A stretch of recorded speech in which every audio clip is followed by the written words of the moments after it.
Toan Chai's first stop was the village of Phum Ampil. The small field hospital that's been set up here provides a midway stage between battlefield first aid and full hospital treatment in the border camps.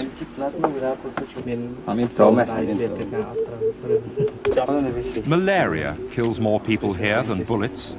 The disease-carrying mosquitoes have long been immune to anti-malarial drugs. The lack of fresh water also leads to a high incidence of dysentery. Of course, the war has claimed its victims too. Vicious spikes left by withdrawing Vietnamese troops and anti-personnel mines. Tens of thousands are scattered around the jungles and paddy fields.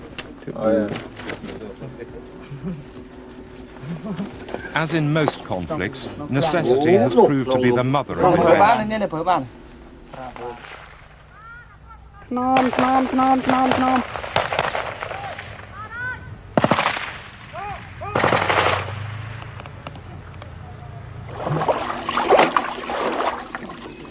With an economy that's been ravaged by years of war, most Cambodians live a frugal life. But there are advantages in living near Thailand.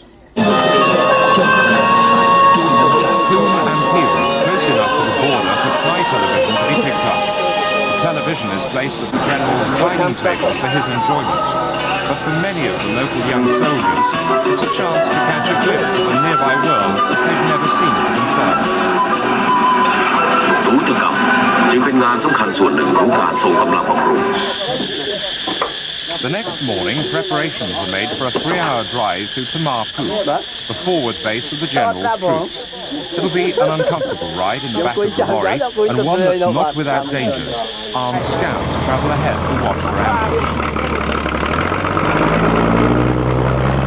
What awaits them is a village that's been all but deserted by local people.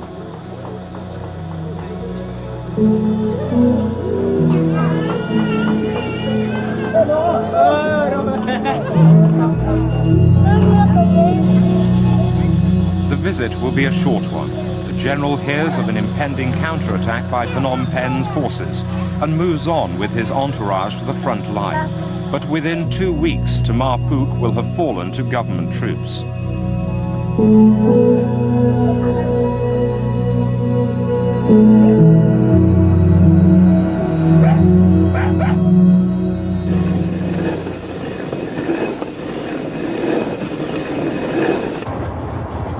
General Toan Chai, as chief of the army that supports Prince Sihanouk, is head of the second largest military force in the coalition fighting the government.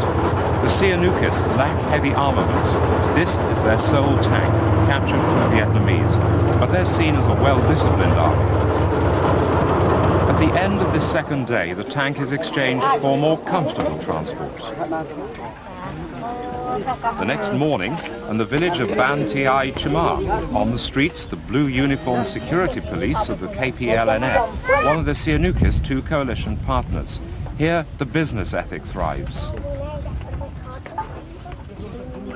Most things could be bought here at a price. That was until recently. While the general was visiting, the air was full of a pregnant anticipation. Concerns that the government would attack before the start of rainy season in May. Toan Chai tried to visit the local KPLNF commander, but a tank trap barred his way. Rather than wait hours for a bridge over the pit to be repaired, or face a journey through a minefield, the general turned his Suzuki around and headed back to the Phum Ampil base camp. General Toan Chai is a well-respected man, one of the founder members of Sihanouk's army 20 years ago. He makes no secret of his dislike for the 3rd coalition member, the Khmer Rouge. But there's worse than his enemy turned ally. Since I can say for the first time, the Cambodian people hate Pol Pot the most. I think the first time since 1979, 75 to 79. But since the Vietnamese stay still in Cambodia longer and longer, more the Vietnamese stay long, more the Cambodian turn to hate the Vietnamese the most. The general says the Vietnamese are still in Cambodia. Their voices can be heard on the radio sometimes. And although none have been caught yet, it's just a matter of time. On the final day, the Suzuki has gone and it's back to transport by cart.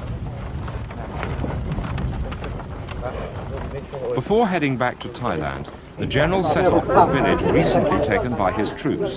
Despite early mistrust, the villagers are won over when Toan Chai tells them that their religion must come first, Prince Sihanouk second. It's a politically astute statement in a country where Buddhism has been suppressed in the past. With a couple of wild chickens bought en route, the Sihanoukis head back toward the border with Thailand. On the way, there's nothing to drink but water from stagnant ponds.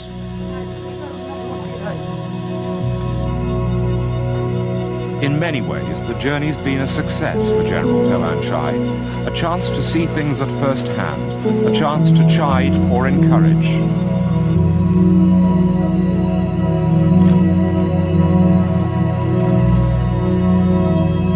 But what those who are left behind in Cambodia hope for most is a chance that the latest round of peace talks, proposed for late in April, will be a success.